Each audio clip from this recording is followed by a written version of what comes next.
Hello दोस्तों, मैं नितेश कुमार आपका अपने channel I am small cap investor में आपका एक बार फिर से स्वागत करता हूँ। हम यहाँ पर मैं एक यहाँ पर सेबी रजिस्टर्ड रिसर्च एनालिस्ट हूँ। INH0000244684 इस नंबर को जाके आप सर्च कर सकते हैं सेबी की साइट पे, आपको यहाँ पर पता चल जाएगा।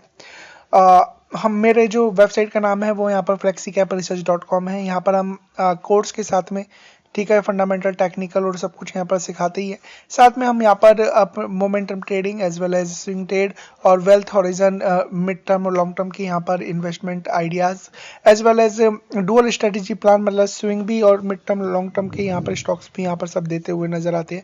जाइए चेकआउट करिए, आपको यहाँ पर सब कुछ पता चलता हुआ नजर आएगा। हम यहाँ पर बात करने वाले हैं किस चीज़ से रिलेटेड। हम यहाँ पर बात करने वाले हैं मार्केट से रिलेटेड कि मार्केट में एग्जैक्टली चल क्या रहा है।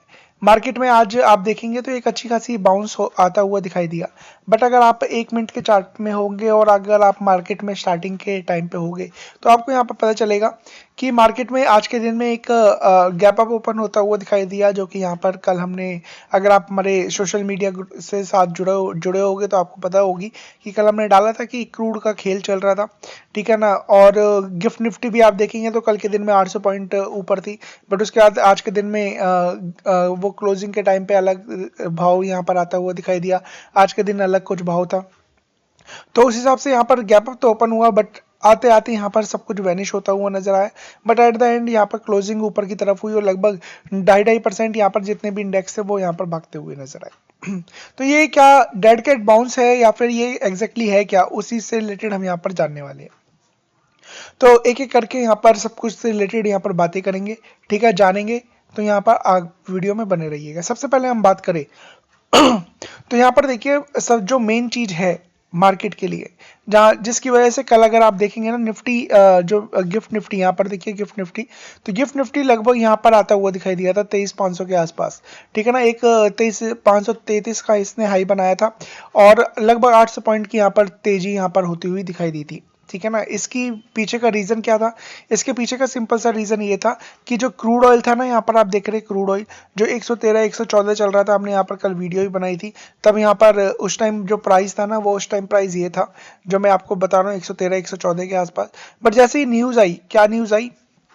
ये एक न्यूज ट्रम्प की कि हम यहाँ पर अभी कोई भी एस्केलेशन करने नहीं वाले, ठीक है ना। ईरान से हमारी बातचीत चल रही है। अब फेक झूठ बोल रहा है, आपको पता ही है ट्रम्प झूठ बोलता है और टाको भी करता है, तो वही चीज होती हुई नजर आई। झूठ भी बोल रहा था, टाको भी कर रहा था, तो उसमें लोग कंफ्यूज थे कि सच है झूठ है। ईरान ने कह दिया कि हमारे साथ कोई बात नहीं हुई है, तो इस वजह से जो वॉलेटिलिटी थी ना, वो वॉलेटिलिटी चलती हुई नजर आई। एक साथ ही जैसी न्यूज आई, यहाँ पर ट्रम्प ने जैसी सोशल जो उनका खुद का सोशल मीडिया प्लेटफॉर्म में उस पर आया, तो यहाँ पर ये गिरता हुआ नजर आया, 95 तक आता हुआ दिखाई दिया, 96 तक। और फिर जैसे ही आज के दिन भी देखेंगे ना, तो यहाँ पर आज के दिन में 100 के ऊपर जाता हुआ नजर आया। अभी भी 101.71 के आसपास यहाँ पर क्रूड ऑयल चलता हुआ नजर आ रहा है। हाँ, ब्रेंट क्रूड ऑयल हम इंडिया के लिए इंपॉर्टेंट होता है, तो ब्रेंट से ही हम बातें कर रहे हैं। तो यहाँ पर अभी भी 100 के ऊपर बना हुआ है, ठीक है ना। तो जो भी खेल है ना, वो सब कुछ क्रूड के ऊपर है। क्रूड अगर ऊपर नीचे जितना रहेगा, मार्केट में अब चांसेस रहेंगे ऊपर जाने का, ठीक है ना। तो इस चीज को आपको हमेशा याद रखना है। तो यहाँ पर हम देखें क्रूड का जो चार्ट है ना, अभी क्या है, न्यूज बेस बन गया है। अगर न्यूज अच्छी आई, ठीक है, मार्केट के फेवर में आई, ठीक है, ईरान का युद्ध बंद होता हुआ नजर आया, तो याद रखिए क्रूड नीचे आ जाएगा। और जितना क्रूड नीचे होगा, इंडिया की इकोनॉमी के लिए उतना ज़्यादा अच्छा रहेगा। क्यों? क्योंकि हमारा जितना भी मोस्टली हम यहाँ पर क्रूड ऑयल बाहर से ही मंगाते हुए नजर आते हैं, इंपोर्ट करते हुए नजर आते हैं, तो यहाँ पर हमारे पैसे ज़्यादा जाते हैं। और जैसे जैसे बढ़ता जाएगा, मार्केट में तो 101 दिखा रहा है, ठीक है ना, बट हमारा जो क्रूड ऑयल हम ले रहे हैं ना, जो रियल बाजार से लेते हुए नजर आ रहे हैं, वो $150 तक लेते हुए नजर आ रहे हैं। तो कहीं ना कहीं उसका ज़्यादा इंपैक्ट आता हुआ दिखाई दे रहा है। तो इस चीज़ को हमेशा हमें माइंड में रखना है। ओके, गिफ्ट निफ्टी आज लगभग 2% अभी यहाँ पर ऊपर दिखा रहा है, ये भी देखना है। और कोई ऐसी न्यूज़ आती तो नहीं है, अमेरिका भी अभी तो सो रहा होगा, जैसे ही जागेगा अगर कुछ ऐसा न्यूज़, पॉजिटिव न्यूज़ आती है तो अच्छी बात है, अदरवाइज क्रूड का जितना बढ़ना बेकार है। बट मुझे अब क्या नज़र आता है, जिस तरीके की यहाँ पे गिरावट हुई है ना, और अगर आप 5-5 मिनट के, 1-1 मिनट के चार्ट पे जाओगे, तो आपको यहाँ पर समझ में आएगा कि सेल ऑफ ना बहुत ज़्यादा हुआ है, अच्छा खासा सेल ऑफ हुआ है। तो कहीं ना कहीं लोगों को समझ में आ गया है कि अब यहाँ से ज़्यादा बढ़ने नहीं वाला। तो मुझे भी लगता है कि यहाँ से चांसेस है कि ये क्रूड ऑयल 93 तक आ जाए, 93 को सस्टेन ना करे, नीचे ही आ जाए तो अच्छी बात है। अदरवाइज एक यहाँ भी अभी भी ये पॉजिटिव बना हुआ है, अगर ये 93 को टच करके ऊपर गया ना तो फिर और ऊपर जाने के चांसेस बन सकते हैं। कोई भी बैड न्यूज़ आती है तो ऊपर जाने के चांसेस बन सकते हैं, तो उस चीज़ को फिर जो हमारे प्रीवियस लेवल है जो ऑलरेडी बता रखे हैं 125 137 के आसपास के, वो आते हुए दिखाई दे सकते हैं। तो आपको क्रूड पे ध्यान देना है, अगर ऐसा हुआ तो याद रखिए मार्केट धराशायी होते हुए नजर आएंगे। क्यों? क्योंकि अभी भी आप देखेंगे ना स्मॉल कैप मिड कैप या जितने भी स्टॉक्स इंडाइसेस है वो अभी भी वीक नजर आते हैं, ठीक है ना। वॉलेटिलिटी तो बहुत ज़्यादा है और प्लस में यहाँ पर वीकनेस यहाँ पर साथ से दिखाई देती हुई नजर आती है। इसके पीछे का रीज़न क्या है? वीकनेस के पीछे का रीज़न ऑब्वियस सी बात है, कोई ना कोई बेच रहा होगा। तो बेच कौन रहा है? यहाँ पर मैंने कल भी वीडियो बनाई थी कि लगभग 1 लाख करोड़ के आसपास एफआईज यहाँ पर बेच के जा चुके हैं, ठीक है ना। कल का आंकड़ा और मिला दिया जाए तो और ज़्यादा यहाँ पर आंकड़ा आएगा। तो यहाँ पर देखिए एक एक दिन में 10-10 हजार करोड़ रुपए का यहाँ पर बेचते हुए नजर आ रहे हैं, 5-5 6-6 7-7 जितना भी कैप मार्केट के हिसाब से यहाँ पर अच्छी खासी बिकवाली करते हुए नजर आ रहे हैं। और ये बिकवाली लगातार होती हुई नजर आ रही है ना, तो ये एक भी दिन यहाँ पर देखिए पॉजिटिव फिगर नहीं आया है, कैश में तो एटलीस्ट नहीं आया है, ठीक है ना, कि पॉजिटिव फिगर आया हो। लगातार बिकवाली हो रही है ना, तो ये एक पॉजिटिव बात नहीं है, ये एक बेकार बात है।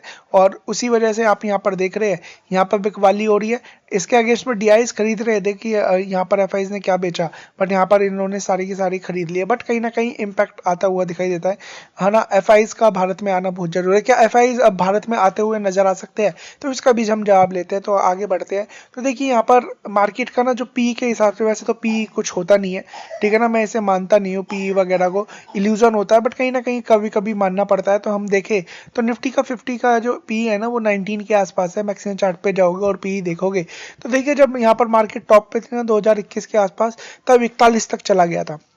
अभी देखोगे तो पिछले काफी सालों से, लगभग 3-4 साल हो गए हैं, ठीक है ना, यहाँ पर 20-22 21-22 के आसपास चल रहा है और यहाँ 20 के नीचे आता हुआ नजर आया है, जो कि यहाँ पर अच्छी बात है। जित इसका मतलब है सस्ते होते हुए नजर आए हैं, यहाँ पर मार्केट में वैल्यूएशन चीप हो गई है। और ऐसी ही वैल्यूएशन मार्केट में चाहिए होती है बड़े लोगों को यहाँ पर, और साथ में एफआईज को। अभी दूसरी मार्केट के जो वैल्यूएशन है ना और जो ग्रोथ है वो ज़्यादा अच्छी है, इस वजह से यहाँ पर दूसरी मार्केट में पैसे जा रहे हैं।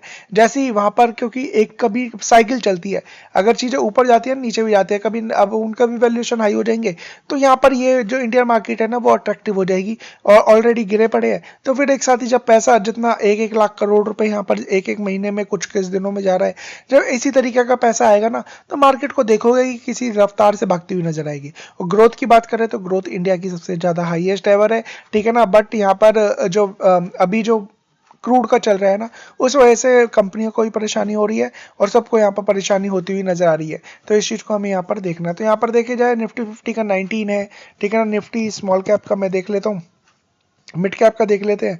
तो मिड कैप का आपको 28 का मीडियन यहाँ पर पीई दिखाई देगा। मैक्सिमम पे जाके हम देखते हैं तो आपको समझ में आएगा। देखिए हाईएस्ट एवर कितना था 2020 दिसंबर में 182 था, और पिछले कुछ सालों से 19 यहाँ पर बीच में 49 तक भी गया था अभी जब मार्केट भागी थी।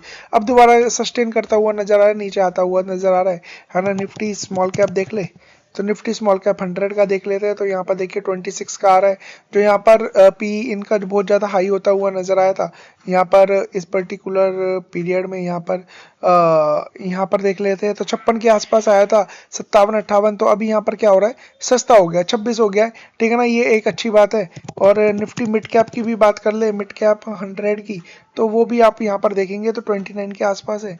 और निफ्टी बैंक को भी देख लिया जाए तो आपको यहाँ पर समझ में आएगा। निफ्टी बैंक का 13 का चल रहा है, तो निफ्टी बैंक तो ऑलरेडी बहुत ज़्यादा, क्योंकि गिरावट इसमें बहुत ज़्यादा हुई है बैंक्स में, ठीक है ना, तो उस हिसाब से आपको देखना है। अभी यहाँ पर आप देखेंगे तो अभी लगभग 16-17 के आसपास आ गया था, अभी गिर के दोबारा 13 के आसपास आ गया है। तो कहीं ना कहीं वैल्यूएशन बैंक्स की और ज़्यादा अट्रैक्टिव होती हुई नजर आई है। पीएसयू बैंक को हम देख ले तो यहाँ पर पीएसयू बैंक्स में आ जाते हैं तो आपको यहाँ पर समझ में आएगा 8 का दोबारा पी आता हुआ दिखाई दे रहा है। तो कहीं ना कहीं ये वैल्यूएशन क्या है, चीप वैल्यूएशन हो गई है। तो आपको उसके हिसाब से यहाँ पर चीज़ों को देखना होगा। जहाँ पर 9 का पी चल रहा था अब यहाँ पर 8 का पी आ गया है, तो एक अच्छी बात है। और हाईएस्ट एवर पी देखेंगे तो कभी 33 के आसपास हुआ करता था। तो चीज़ों को सोचना है, समझना है, उसके हिसाब से आपको काम करना है। बट ये है कि अभी चार्ट स्ट्रक्चर थोड़ा सा वीक है, बट कहीं ना कहीं यहीं पर ही आसपास कहीं बॉटम बनता हुआ नजर आ रहा है मुझे, ठीक है ना। या तो इधर क्रूड बढ़ा तो यहाँ पर आसपास बनेगा, अदरवाइज यहीं पर यहीं कहीं ये थोड़ा कंसोलिडेट करके चीजें ऊपर जाती हुई नजर आएगी, और जैसे ही ऊपर जाती हुई नजर आएगी चीजें अच्छी होगी।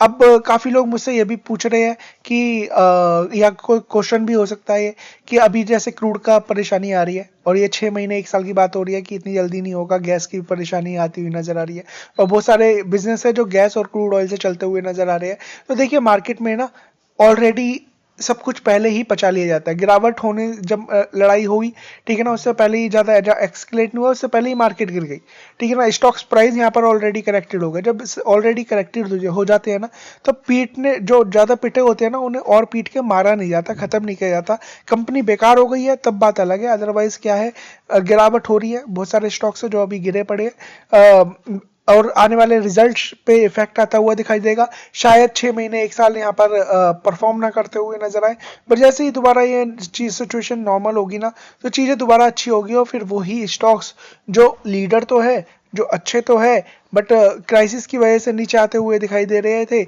वही यहाँ पर भागते हुए नजर आ सकते हैं। जैसे टेक्सटाइल एक पूरी इंडस्ट्री हो गई, है ना, टाइल्स की एक इंडस्ट्री हो गई, तो उन सब चीजों को आपको यहाँ पर देखना पड़ेगा।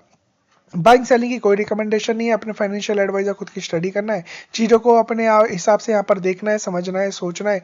और हमारे जितने भी लिंक्स है सोशल मीडिया के, एक्स पे जाके आप यहाँ पर फॉलो कर सकते हैं, वहाँ पर हम अपडेट देते रहते हैं। फेसबुक, इंस्टाग्राम, लिंक्डइन पे जाके फॉलो कर सकते हो, एज वेल एज हमारी साइट पे जाके सब कुछ यहाँ पर देख सकते हो। नंबर पे हमारे कॉन्टैक्ट कर सकते हो, नीचे नंबर भी दे रखा है, और हमारे प्लान्स और सब चीज़ से रिलेटेड जानकारी ले सकते हो। So thank you so much, God bless.